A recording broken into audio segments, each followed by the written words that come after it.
कार्यक्रम को आगे बढ़ाते हुए मैं बी-ट्रेड के चेयरमैन श्री विभूति विक्रमादित्य जी से अनुरोध करूंगी कि कार्यक्रम के आगे की रूपरेखा से अवगत कराएं।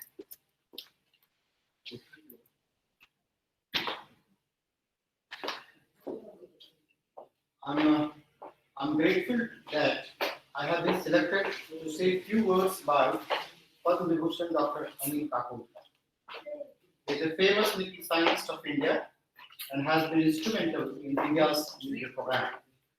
He was amongst the chosen few involved in the first successful peaceful nuclear explosion experiment that India conducted on May 18, 1974 at Pokhran. Later, he played a key role in the series of successful nuclear tests conducted during May 1998. Again at India at Pokhran, India has demonstrated a nuclear submarine power-back technology under Kapoor's leadership. At present, he is the chairman of the Rajiv Gandhi Science Technology Commission of India.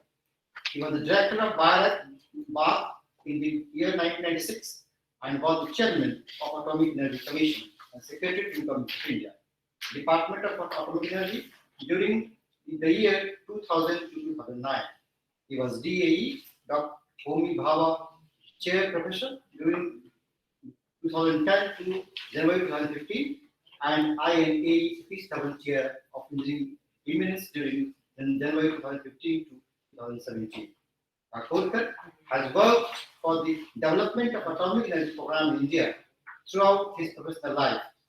Focus of his work has been on self-reliant development of nuclear reactor system to address the India program requirements.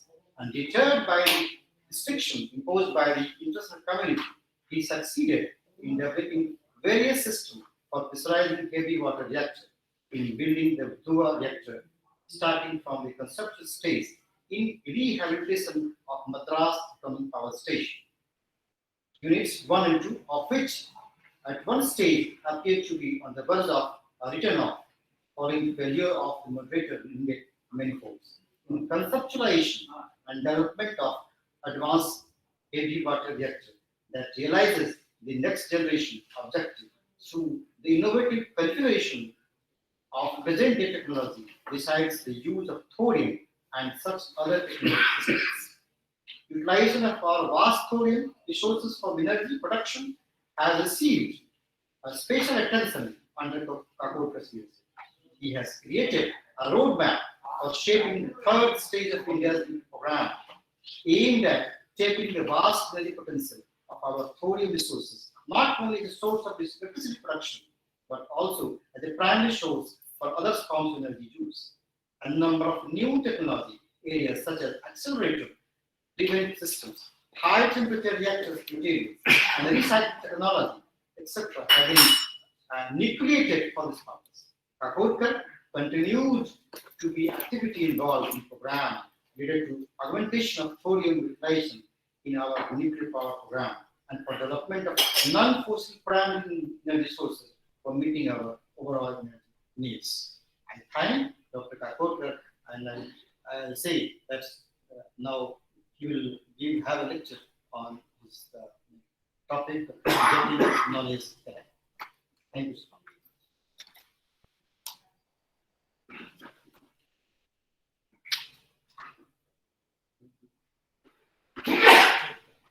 Now I invite Padma Vibhushan Professor Anil Kapoor for keynote address. Sir, you are requested to unmute your mic.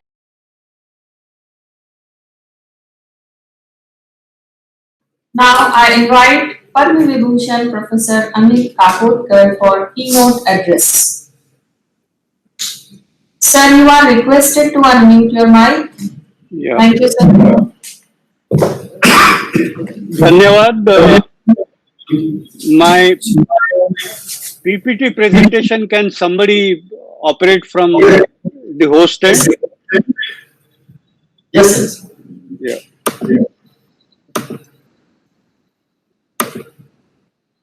Yes. Visible, sir? Yeah. Thank you. Professor Girish Kumar Chaudhary, Honorable Vice Chancellor, Patna University, Dr. Vibhuti Vikramaditya, Chairman B Brains Development Society, Professor Prabhat Ranjan, Vice Chancellor D.Y. Patil International University, Professor Dolly Sinha, Pro Vice Chancellor Ellen Mithila University and Chairperson of this 8th Bihar Science Conference 2019, Professor Ajay Kumar Singh, Pro Vice Chancellor Patna University, Professor Birendra Kumar, Convener 8th Bihar Science Conference 2009, all distinguished participants, invitees who are participating in this conference organized by Patna University and B Brains Development Society, ladies and gentlemen. It's indeed a great privilege for me to be kind of associated with this conference, which has brought together the entire scientific community from Bihar, and I think you are discussing a wide range of subjects, disciplines, with the aim of leveraging basic sciences for national development.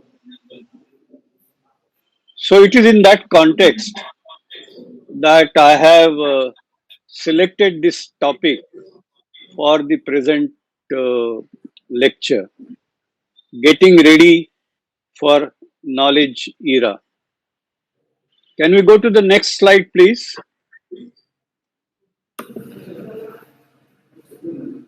Yeah. Now, India has a great heritage with regard to the knowledge domain, uh, kind of pushing the frontiers of knowledge and also application of knowledge. Now, and Bihar has been particularly connected with the India's knowledge movement. We all remember the ancient Nalanda, how it was a preeminent university from global standards in those days. And what I'm going to talk about today is to draw your attention to this fact that we are transitioned from agrarian era to industrial era, and now we are transitioning from industrial era to knowledge. Can we ask others to unmute? There is a lot of background noise. So we are now transitioning from industrial era to knowledge era. And I want to put it across to you, and I'll show that with a set of slides, how we need to catch up. Although we have a great heritage in the context of, knowledge domain,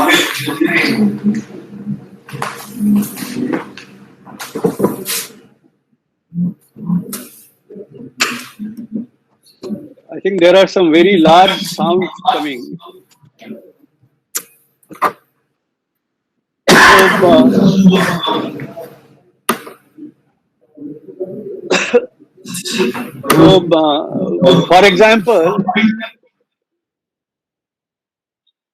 For example, in the agrarian era, if you can look at that bar chart, which shows the relative GDP of different countries at different points of time. The And in agrarian era, you could notice that India's GDP was among the largest in the world, in fact, the largest in the world. Then came the industrial era somewhere around 1700 or a little later than 1700. And then you would notice that India's relative GDP started declining. And moreover, many other started countries started kind of coming on the scene. Their GDP increased because they were able to do much better in the opportunities presented by the industrial era. Now, this chart comes up to fairly recent time, and you would notice that India's GDP kept on decreasing, but post independence, it has relatively started rising. And as we know, that particularly in dollar purchase parity terms, India today is number three economy in the world. But what we need to recognize is is a depiction of an aggregate situation. What we should look at, because we have to look at the quality of life of average Indians, and quality of life of average Indians is better measured by per capita income rather than the overall national income or overall GDP. And in that context, all of you will agree with me that we have miles to go. Now, as I said earlier, we are now entering the knowledge era. And India is a country with a huge demographic dividend. We have been blessed with a very large youth population. And we know, even for a IT, which is not quite knowledge, just information, but in IT era, how the youth, Indian youth, could do wonders and make a global impact. Now, the question is, if we are able to do capacity building of Indian youth, both in our cities as well as our villages, and I'm stressing on villages because larger number of youth live in villages. And so, if you do proper capacity building of these youth, then I think there is no stopping about the Indian economic growth, even in per capita income terms, in the knowledge era. And just to kind of stress this point a little more, we know that our GDP, we talk about three broad segments: the agriculture segment, the manufacturing segment, and the service sector segment. And we also know that today, service sector segment constitutes the largest contributor to India's economy. And now, dimensions of service sector itself are kind of expanding like never before. As I said, we are going from information to knowledge, and hopefully we'll go back to our old Indian heritage of wisdom. Now, around that, apart from the knowledge for knowledge sake, a lot of economy elements or elements which can contribute to economy can be built up. We talk about artificial intelligence, we talk about large big data. Now, big data, you can't have a country other than India which can contribute to such huge data. So, any artificial intelligence development or tool can really flourish by India's participation. And that actually is happening. Many advanced countries in the world, they do use us to kind of validate their development, their tools. But many times the grassroots Indians, the grassroots Indian youth are left out of this process.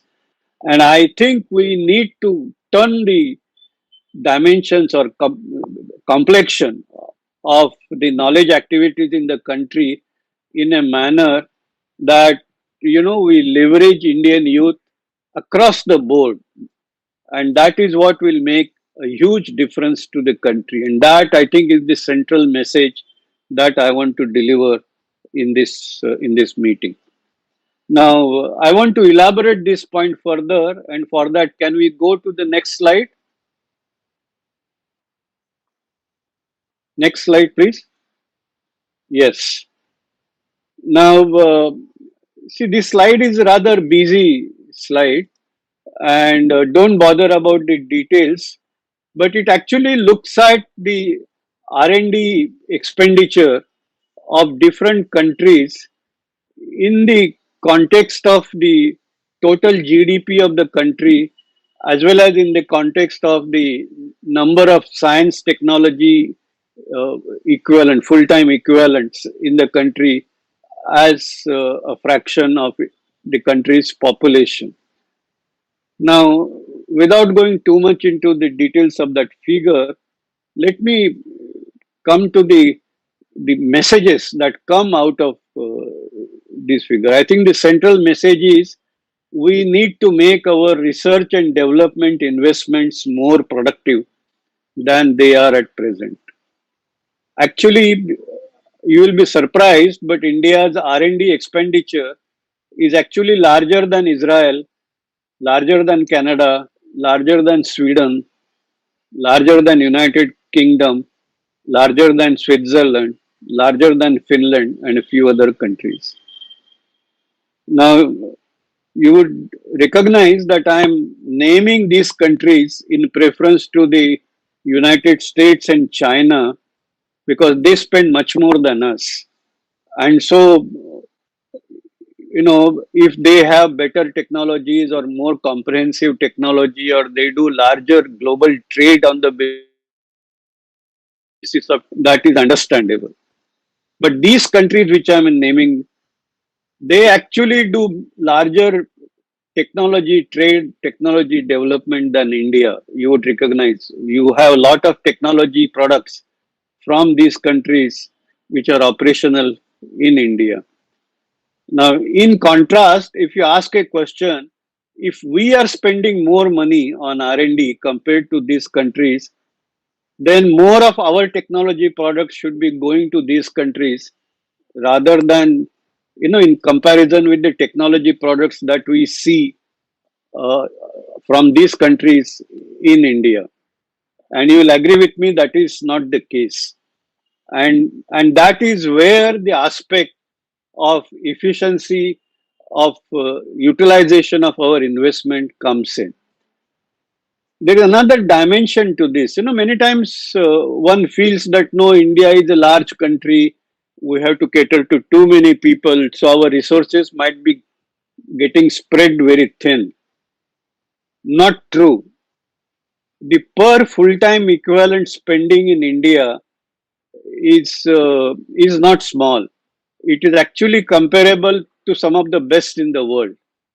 Now, and certainly we need to spend more.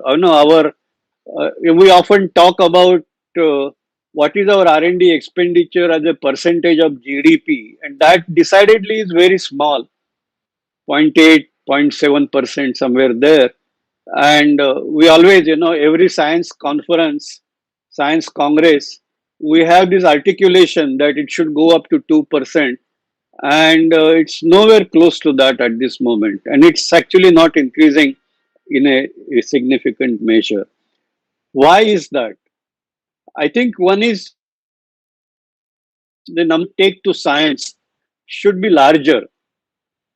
Now, we may have a large pool, but India is a large country. So the full-time equivalent per million population in India should be comparable with some of the advanced countries. And that is one area where our R&D spend should go up. Even more important, is the industry investment. Industry investment is very low in our country. It is growing, but it is still quite low. And so we need to create a confidence. Industry today has no confidence that if they invest in R&D in our laboratories, we will produce adequate return from them, because the industry has to survive on return on investment. And it is in that context that we need to create conditions where there is confidence building measure between industry and R&D institutions, and so that you can create that confidence for industry to invest in R&D. And that, I think, is a cultural problem. More to be done at the scientific community level. Also, something is to be done at the level of government, and I'll come to that. So there is an urgent need to evolve and nurture conducive innovation ecosystems and respond to technology development demands. This needs a mindset change across all domains: the society, academia, research institutions, industry, bureaucracy, political and policy organs, and so on. So, and I want to talk about them one by one. And can we go to the next slide, please?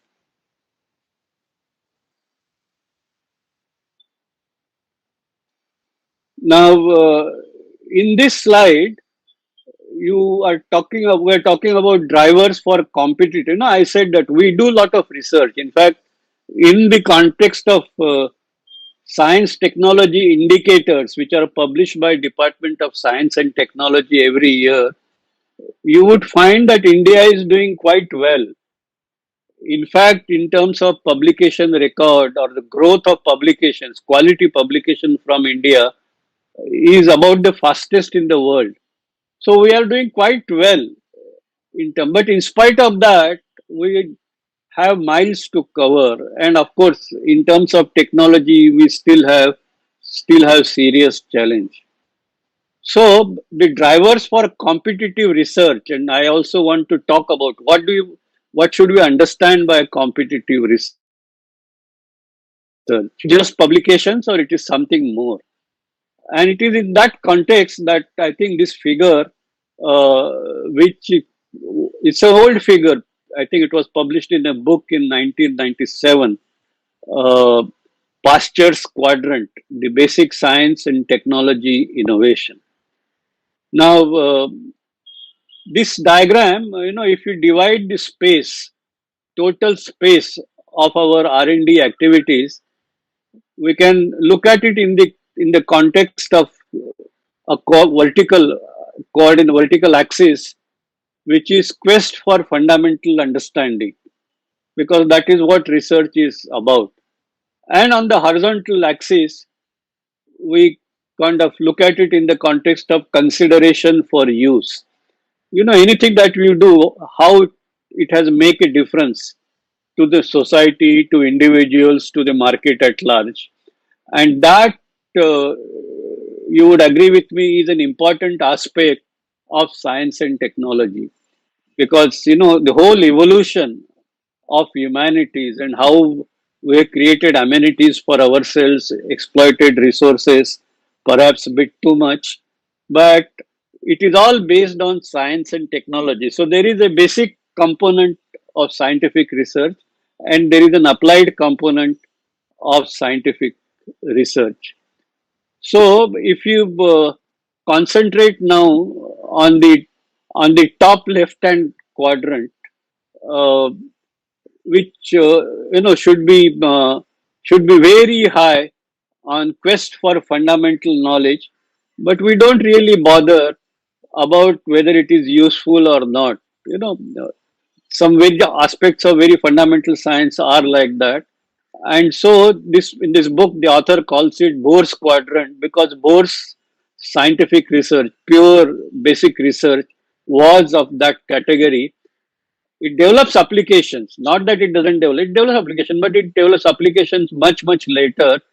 When the discovery is made, it's not clear what kind of application it can be put to. So this is essentially curiosity driven pure voyage to discovery. And let's call it Bose quadrant. Next slide, please. Next slide. Yeah. Now, let's go to the next quadrant, that is the top right quadrant. Now, that top right quadrant is, it has been titled as Pasture's quadrant because Pasture's research can be described as user inspired basic research. His work was still basic research, but it had tremendous utility and it was meant for solving some practical problem.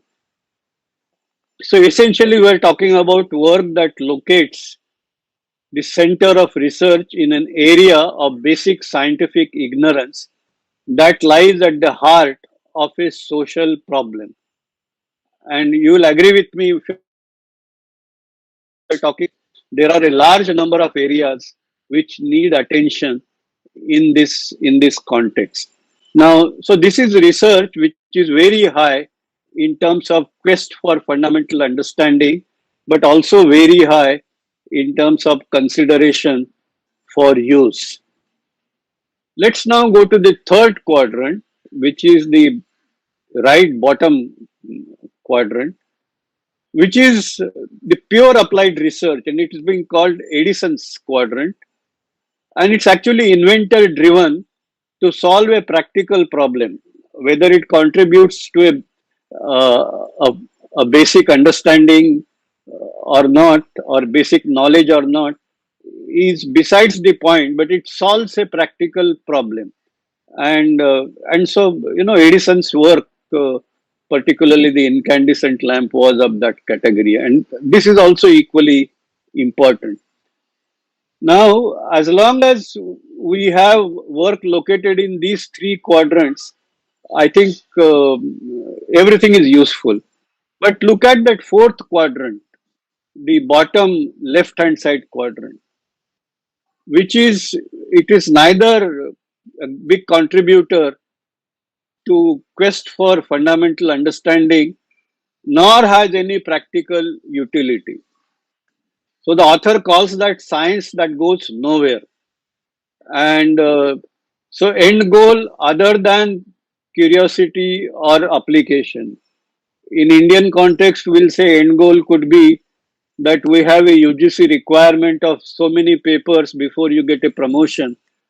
Now, such kind of end goals, that doesn't take science anywhere.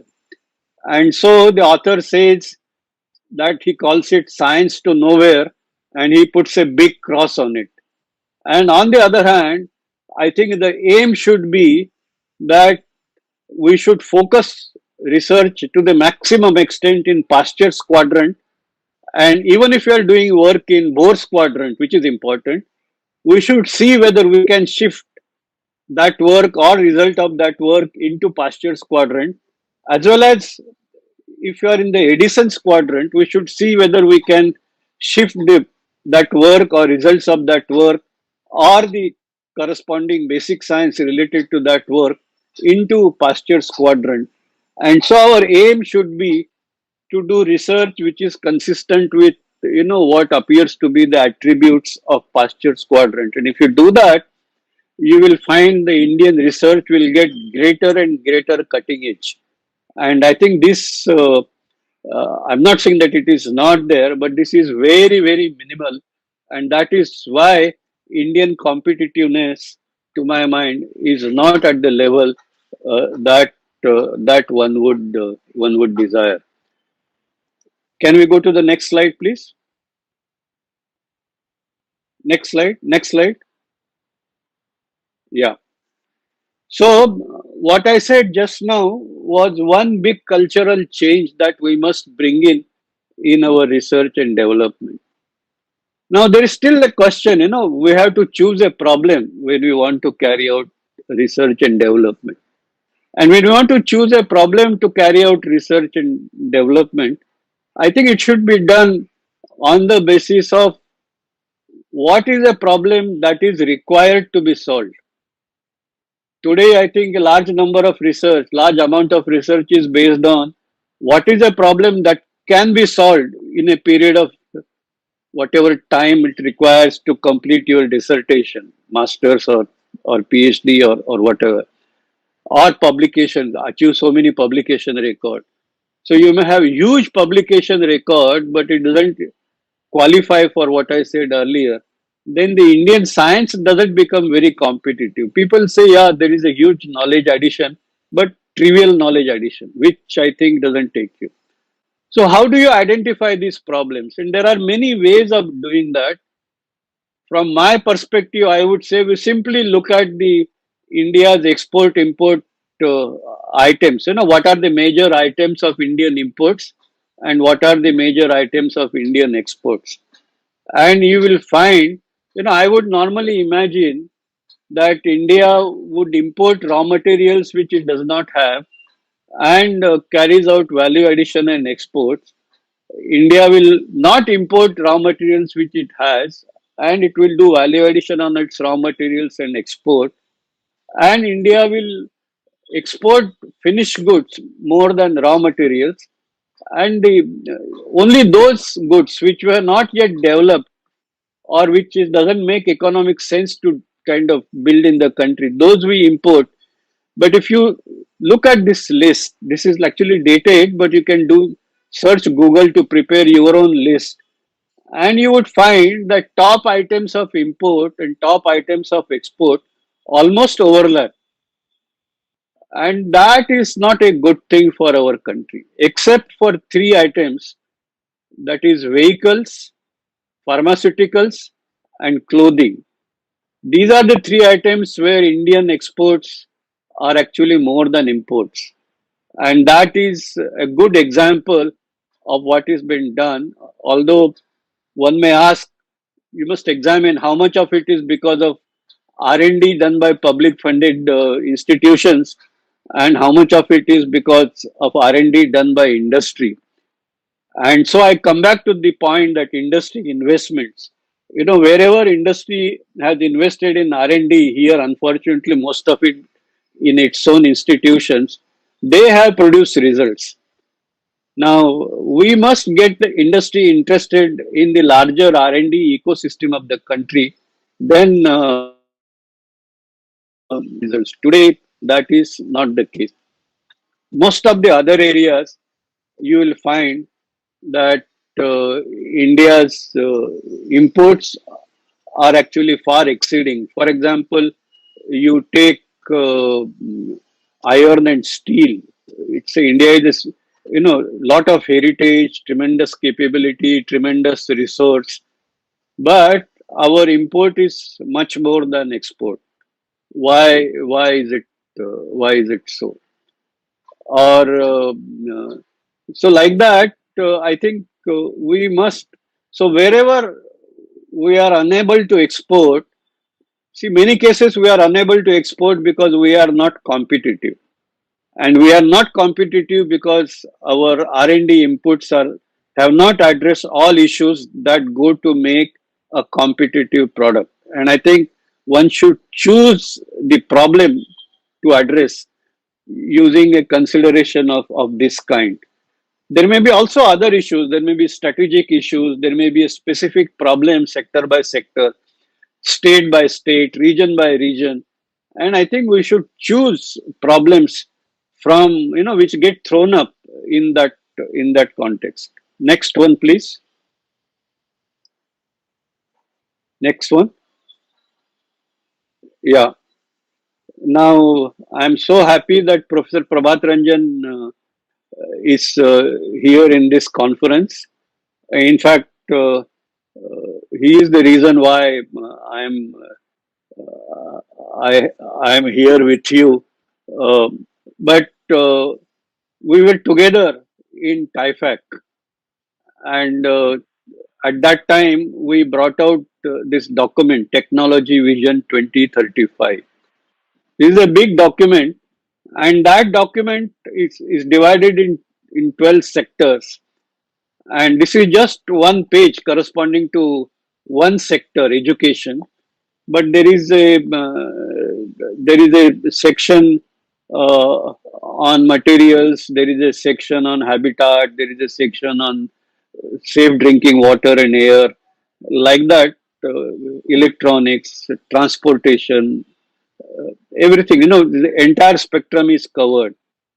Now, I have education because, and I'll come to that in a minute, but this document addresses what are all the emerging areas, emerging trends and concepts which are emerging and where one needs to work. It also talks about what is the state of play.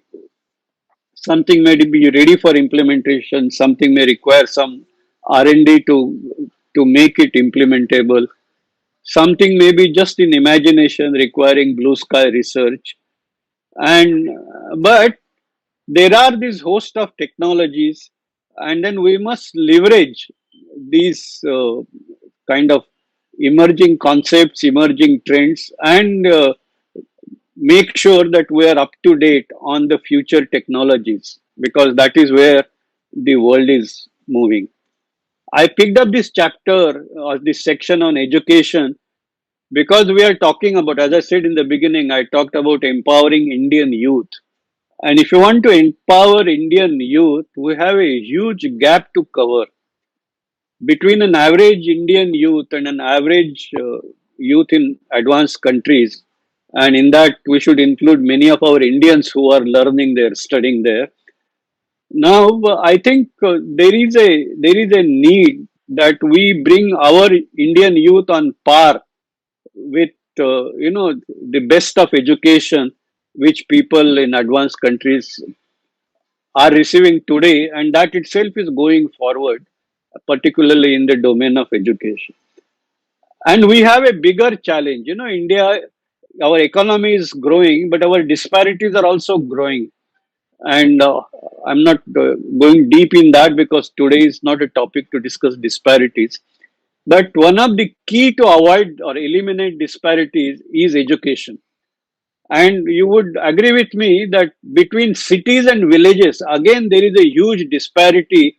And of course, the primary cause is that there is a disparity in the education facilities that we have. Now, of course, we have a problem of numbers, we have problem of resources. Now, if you want to deal with numbers, also deal with large numbers and deliver quality education, uh, I think you have to take recourse to technology. Now I'm talking about education technologies. And while there is uh, a great importance to face-to-face face-to-face teaching learning process, or the mentoring by our own teachers, there is actually no substitute. But the question is, we have to also handle a very large student-teacher ratio, and that is where technology comes in handy. Unfortunately, I don't have too much of time to devote, but it is important that we leverage technology to achieve this change, bridging this divide between urban and rural India, well, in the context of education and through education in the context of economic uh, conditions that exist. I'm very glad I'm also associated with a knowledge company called Maharashtra Knowledge Corporation Limited. I chair that corporation. Now, this is of course like any other IT company, but it's a company with a social transformation agenda, and it has done a lot and it has developed a lot of products. And I am very happy to inform, some of you may know, but there is actually a major skill development mission for young people in operation in Bihar, in which MKCL is participating in a big way. But the point I want to stress is the power of technology must be leveraged to do the education, learning, skilling process on a mass scale. And because we cannot keep on trailing, because if we keep on trailing, the world is very competitive and not very everybody looks at their own interests, and we will be continuously driven behind. And so we need to leapfrog in education and technology, and that's why I'm stressing some time on this slide. Next one, please.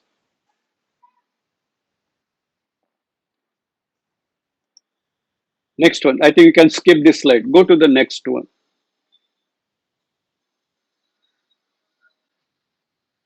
Yeah. Now, the important thing is how do you do this, research which has a high technology significance, or how do you address a problem uh, which has very high need or very high impact. Now, to understand that, I have kind of borrowed this slide from the University of Tokyo. Now, if you focus on the bottom half of this slide, it talks about university, then below that, individual research, and that's what the academia comprises. Now, you will find that the situation in India, Indian universities and foreign universities is more or less the same. So many of us, when we go abroad, we look at this and we think, yeah, they are the same, but then we are not able to achieve the same result because we sort of ignore what exists in the upper half of this slide, which is actually most of the universities in India. This is missing, and that is what we need to bring in, because a university has to be, of course, has to have academia, a big peer group of academia within itself, and also should be connected with the larger academic peer group. But university also has to be connected with the industry and society. And just as you would have problems from different disciplines as a part of knowledge exercise, pushing the frontiers of those disciplines, you have to also look at problems which industry or the society throws up, and those are not aligned with disciplines. They are aligned with the problems that industry faces. So you need to bring different disciplines to leverage on solution to that problem. And so the research to address those problems invariably becomes a group activity. We talk about a lot of multidisciplinary research, but when we talk about multidisciplinary, we talk about a physicist interacting with chemist and look at a problem on the interface of two disciplines, which is important. But it still does not address the problem of society, because problem of society, as I said, you have to identify which are all the disciplines that you need to bring on to leverage on that problem solution. And then and this is not restricted to only science and technology. It can go to humanities, it can go to liberal arts, it can go to economics, it can go to management, and so on and so forth. And so the composition of these groups has to be done differently, and there has to be this education sharing. If you see on the extreme right hand side, there is a bar. The top is 100% industry and the bottom is 100% university, and in between there is an education sharing, graded sharing, and this should be an important complexion in all our universities, and we must emphasize group research. And if you do that, then I think there could be a significant difference in the quality of research that we do. Can we go to the next slide?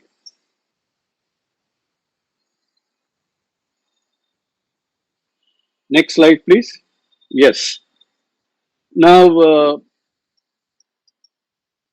when you talk about such group research, you obviously talk about people who are not like, they they are not similar.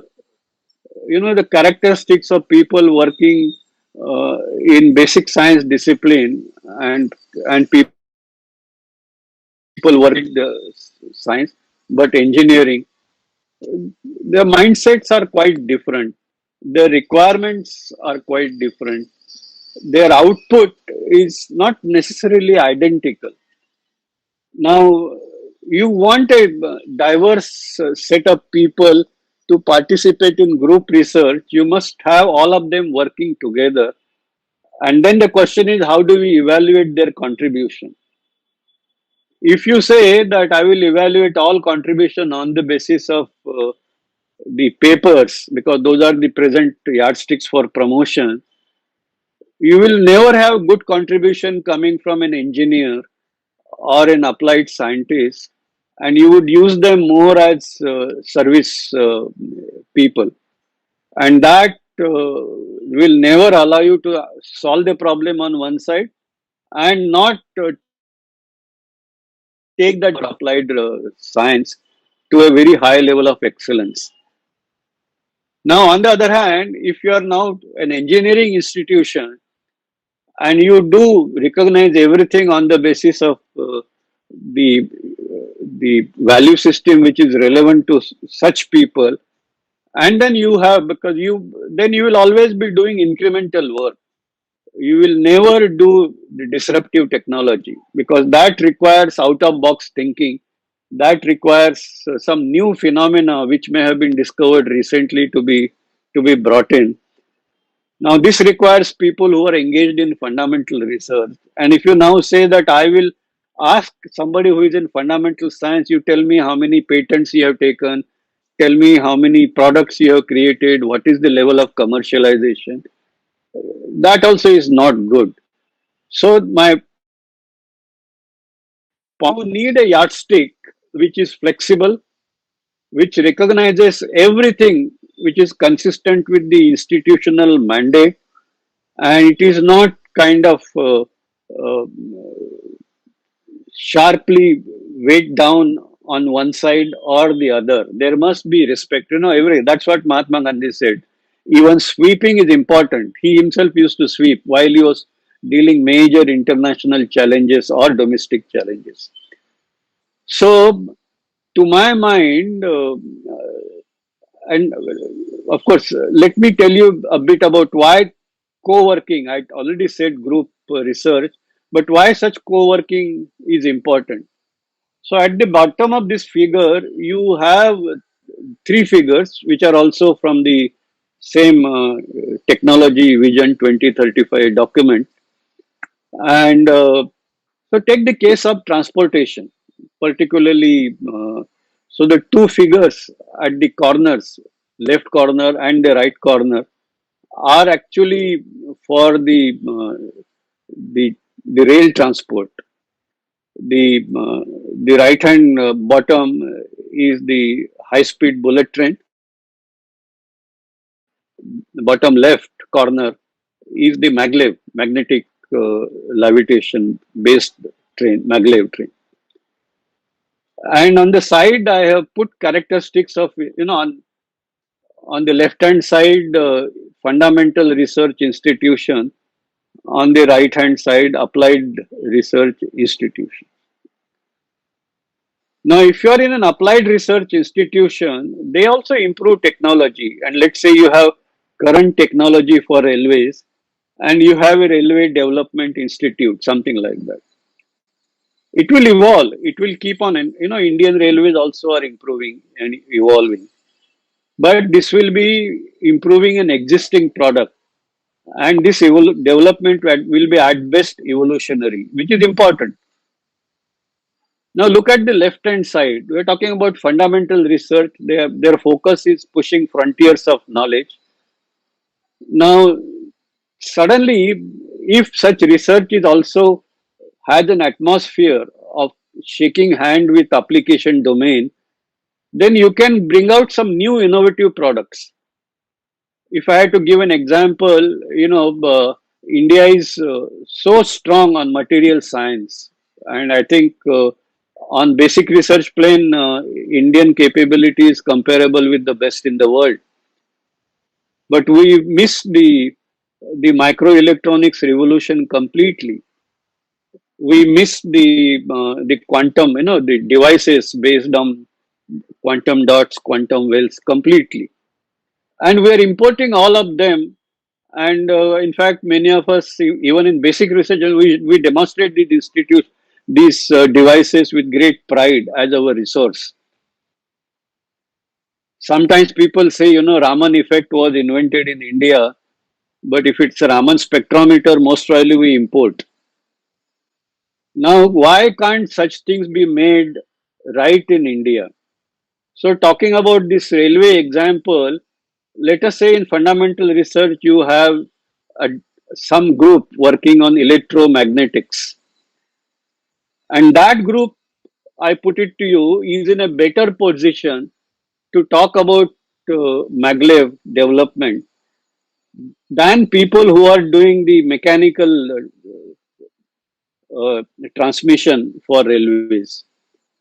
And so I think, but you must have people who can translate in fundamental research institutions, and you must have people who can bring in the latest in fundamental research in applied research institutions.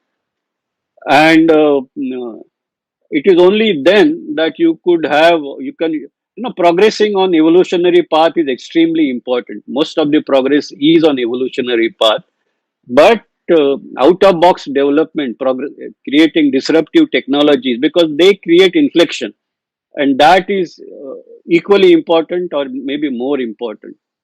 And moreover, talking about transportation, at that time we also talked about whether one can have a flying car. We are used to road transport, we are used to air transport, but can we visualize a flying car? And in fact, this was being talked, and before the report was printed and published, in fact, people had started proof of concept of such ideas. And today, if you go to Google, you will find several examples of doing this. Now, in ability to do this, which you will agree, culturally, we have miles to go to be able to do this, and to ability to do this depends on what kind of values we nurture. Today, we nurture values which will actually kill these kind of things. So, institutional values and yardstick for measuring excellence, they are actually interlinked, and we should create a measuring yardstick which is based on weighted impact on peers in the core area being pursued. So that talks about publication, impact on downstream partners. If I have done something, I must have somebody to take the relay race forward to carry out this development. And any applied research individual must have a downstream partner. Otherwise, you can't say I'm doing applied research which there is no downstream partner.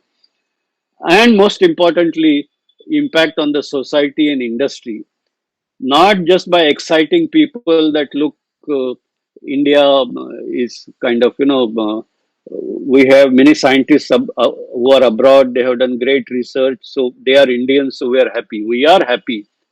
But I think we should have such people here, right on Indian soil. Now, this we need to create, and these weightages should be determined through an understanding between individual and institution. You cannot make a straight-jacketed thing, because individual interests are very important and they must be taken into account. And this is another area of learning which our research institutions and academic institutions must actually make progress. Next slide, please.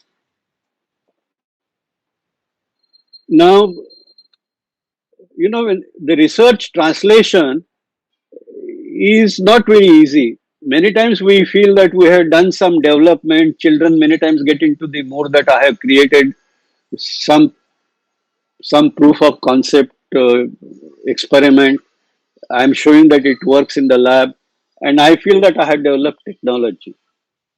We must realize that translation of from proof of concept, where the technology readiness level is quite low, to a product which can make impact on the marketplace, where the technology readiness level must be at a very high level, TRL 9 or something. Now, this translation involves a lot of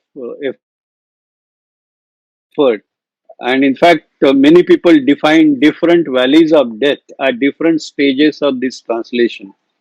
I have only identified three, but you could also talk about other valleys of death. And this is an area which has not been attended. So we have many times exhibition. Somebody gets an idea and say, "I have a great idea." It never sees the light of the day. You take that idea to an industry, they will say, "No, no, I will go abroad and get that technology." It is because we are not paying attention to this translation chain. Now, research to translate an idea into prototype uh, is one thing which happens in the laboratory, and this obviously, I think, industry can do it itself, but this is primarily a public funded research objective. It should be funded, broad based research, because you never know whether it will go forward or not. And you go to somewhat little better, you go beyond TRL 1.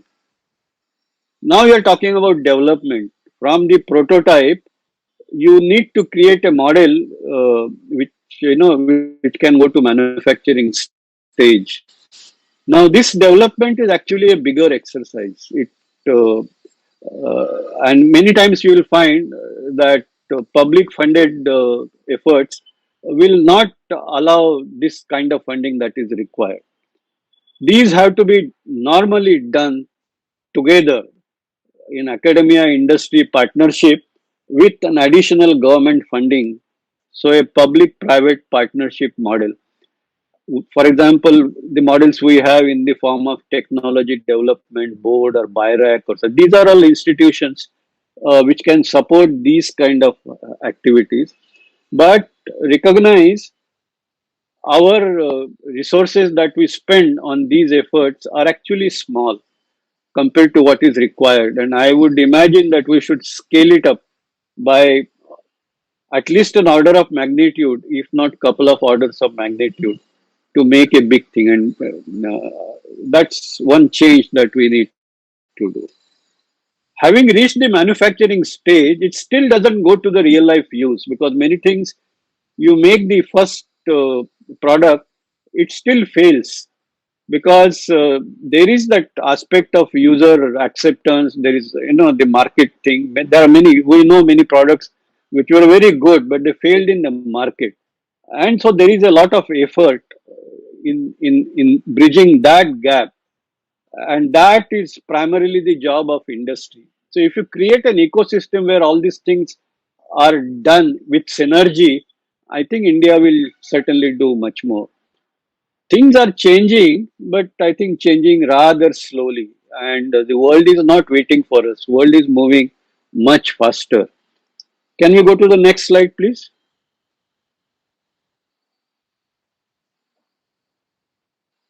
Yeah.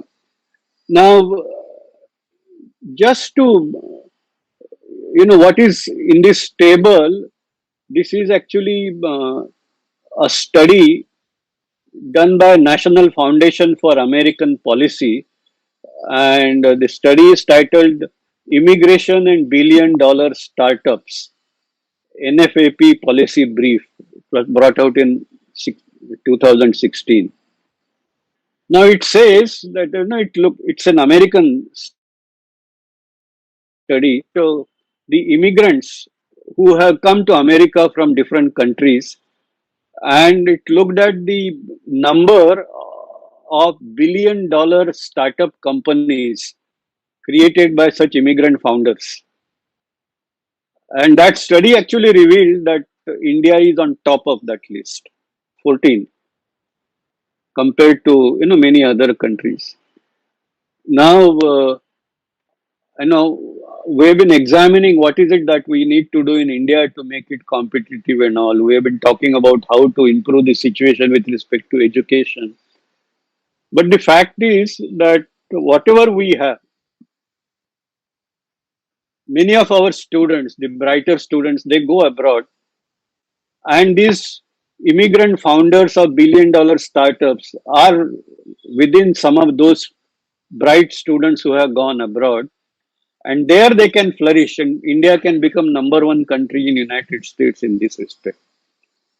So I think it only tells you that there is something beyond just education and research laboratory environment, which is important for creating that economic impact.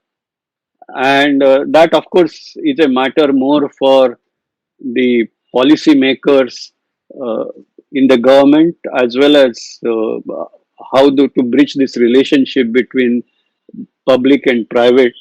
But I'll leave it at that. But I want to just draw attention to this dimension that there is a much bigger aspect which is outside the S&T domain or education domain, which also needs to be attended. Okay, can we go to the next slide, please?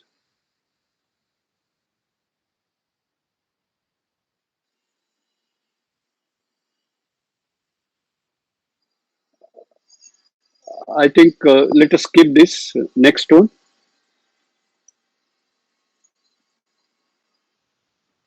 Yeah. Now I want to spend another 5 minutes. My time is almost getting up. So another 5 minutes I want to spend in terms of talking about villages.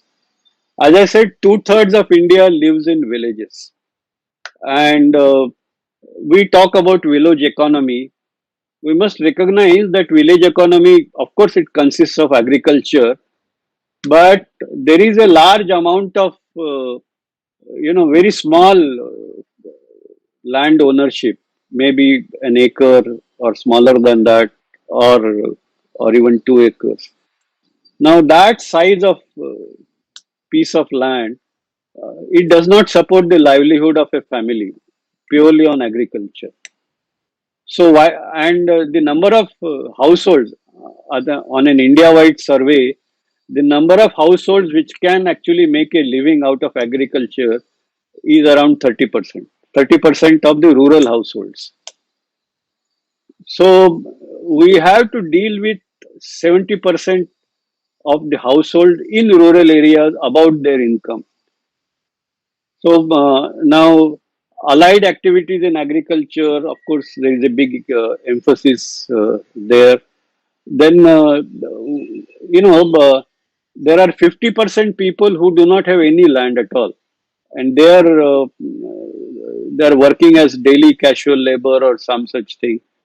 So, I think we should also focus on non-agriculture activities which can contribute to income of rural people. And now, as I said in the beginning, we are in digital era, and we know that in the service sector or in leveraging the tools of knowledge era, if you do capacity building of youth, we can actually contribute to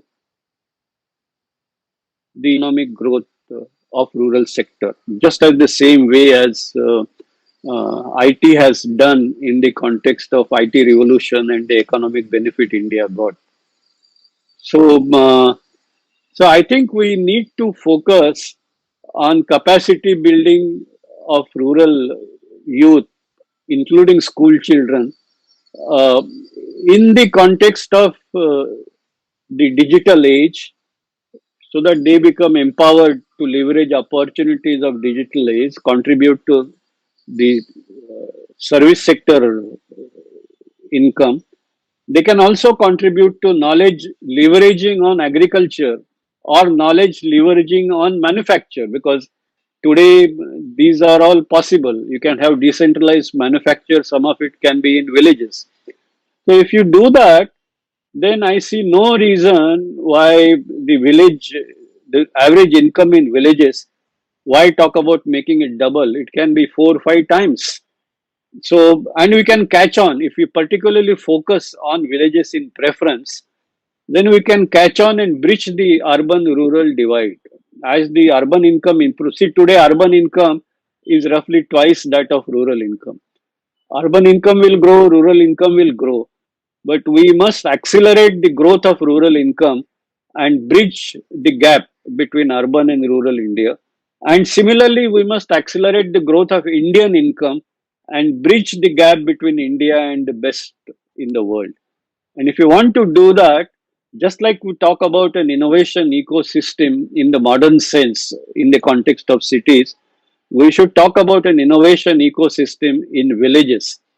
What is it that can be done? And this is what you see in the figure is an experiment that is currently, we're doing it, in fact, at three locations in Maharashtra.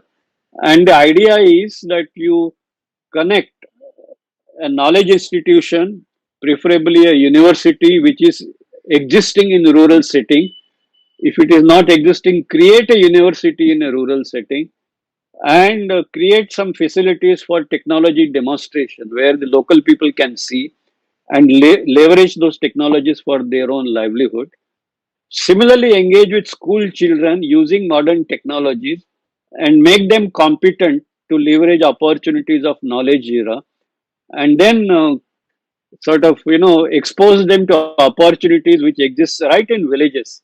And if you do that, then you can of course grow the agricultural income, but you can grow other income. And this is the concept which I call sillage, because you must create city like opportunities in villages in the context of knowledge empowerment. Next one. Next one. Next slide, please. Can you hear me? Yeah, okay, good. So I'm on the last slide now, and I let us look at three pillars or three domains: society, economy, and knowledge. And as I said, India has a great tradition in knowledge, but going forward, I'm sure it was not there uh, when India was a real knowledge superpower in that sense. But going forward, somehow the all knowledge activities, the form has remained, substance has largely vanished. And this knowledge domain has not been engaging with society and economy as much as it should. Now, society and economy, they have to engage with each other because it has to do with the livelihood of people. Everybody has to survive, they have to earn. So there is that linkage. But in absence of knowledge linkage, the society economy linkage is essentially transactional. Trade. I get something from X, sell it to Y, and then Y gets it from me and sells it Z.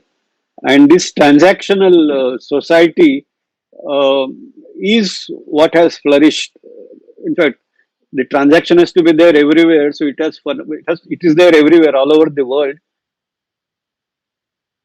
but by and large transactional.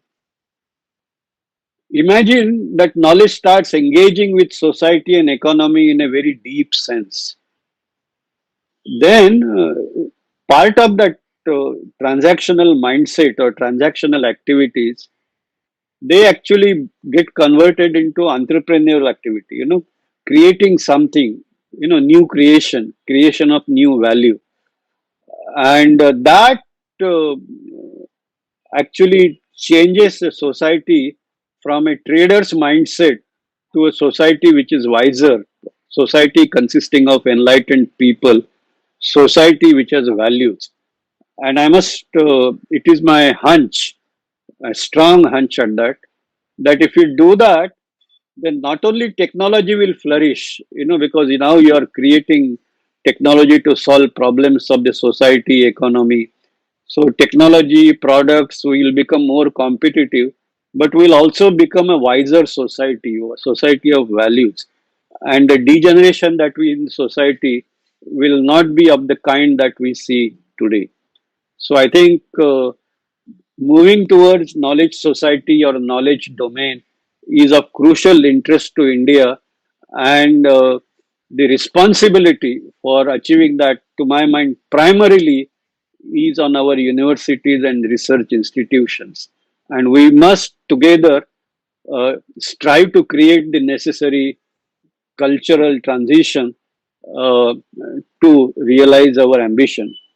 I wish all of you great success in doing so, and let's hope that this eighth Bihar Science Conference makes its own contribution in that direction. Thank you very much.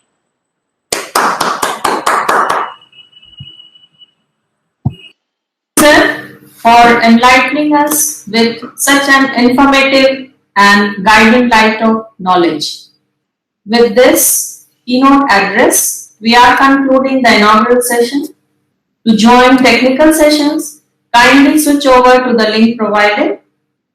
Enhance and share your knowledge. Stay healthy, stay safe. Have a nice day.